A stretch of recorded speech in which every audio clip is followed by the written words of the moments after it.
Well, our next guest up is the co-director of a new film, the Oscar-nominated film, The Most Dangerous Man in America, Daniel Ellsberg in the Pentagon Papers. Take a look at a clip of that, and we'll bring him on.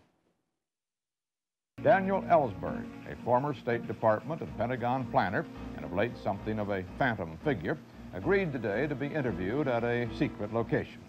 I asked him what he considers the most important revelations to date from the Pentagon documents. I think the lesson is that the people of this country can't afford to let the president run the country by himself without the help of the Congress, without the help of the public. And we're joined now by Rick Goldsmith, the co-director of The Most Dangerous Man in America, Daniel Ellsberg in the Pentagon Papers, and congratulations on the Oscar nomination. Thank you very much. As well. And I want to get at this was a major moment, kind of a watershed moment in our history that I know a lot of people I think have forgotten today. What are the main lessons to your mind of what happened 35 years ago?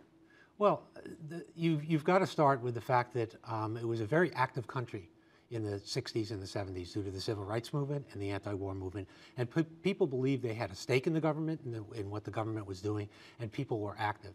And when Daniel Ellsberg, what he did was he leaked 7,000 pages of a top secret document to the New York Times, which nobody under the age of 55 would know about because they haven't lived through it, and it's rarely taught in our history books. Unless you're a journalist, because that's right, big moment for us. It was a big First Amendment case, so there's a lot of aspects of this.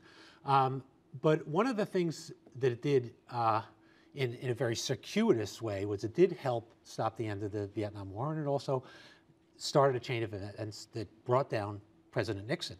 But I think the main lessons of what happened in this event in history is to show what people in general can do if they're actively involved. And here was a man who was firmly embedded in the culture of the Pentagon, the culture of the high levels of the executive branch, and he put conscience ahead of career, sacrificed it all, took a big risk, and if you see the film, you'll see what happens because of that. But I want to get into that decision-making process. I would imagine as a director, it attracts you to understand, here's this guy who started photocopying those papers in 1969, but right, they weren't leaked until 1971. Correct.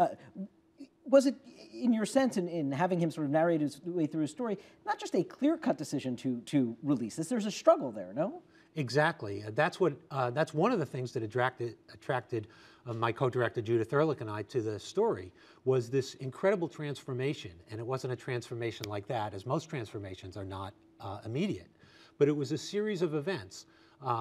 As I mentioned, he was firmly embedded in the Pentagon, in that culture, in the Rand Corporation, people who were prosecuting the war, and through a series of events when he went over to Vietnam, and he saw that not only was the war unwinnable, but it was really immoral.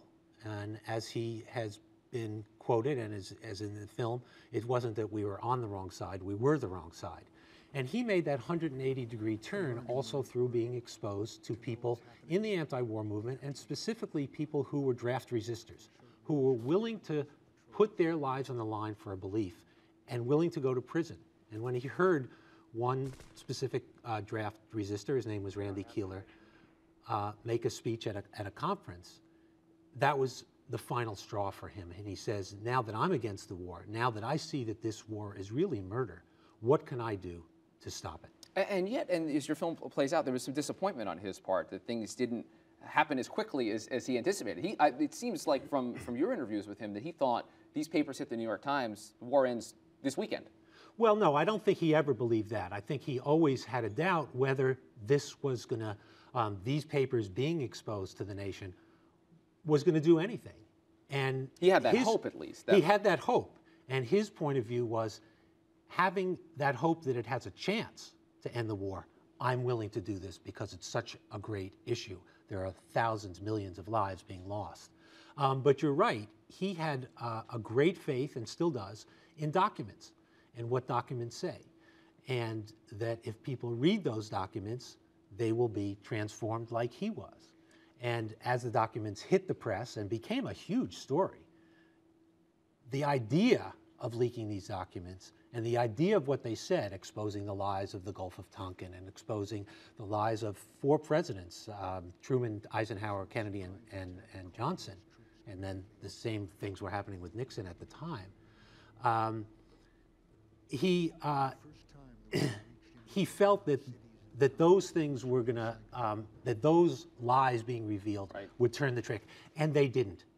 And people, it turned out, were not as enamored of the documents or didn't read the more documents the media story than he was. Part of the impact of the documents was that what they were revealing had not been previously reported. In today's modern media age, do you think something like this is possible, where we could be carpet bombing the way in Cambodia and Laos the way we were, but that somehow we in today's modern media world would not be reporting it, and therefore a reveal later on would happen? Do you think that would be possible today?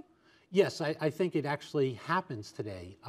It's not that everything in the documents was never reported. In fact, the Gulf of Tonkin incident, which got us into the war and was shown in these documents to be a lie, it was not the first time that was revealed, but it was the first time that it was revealed in this broad-based form to the nation. And I think today, just a story a few weeks ago, Ambassador Eikenberry, those cables that came the out, cables that came out, I'm not sure how many of your listeners even know what we're talking about. They do. We have good listeners. Well, some of your listeners might, but that story hit big in one day and disappeared in 2 days. Yeah. So it's not so much that the information isn't out there, it's how the public receives it, it's steered to Daniel Ellsberg, the new film is The Most Dangerous Man in America. Daniel Ellsberg and the Pentagon Papers, Rick Goldsmith, we really appreciate you being here.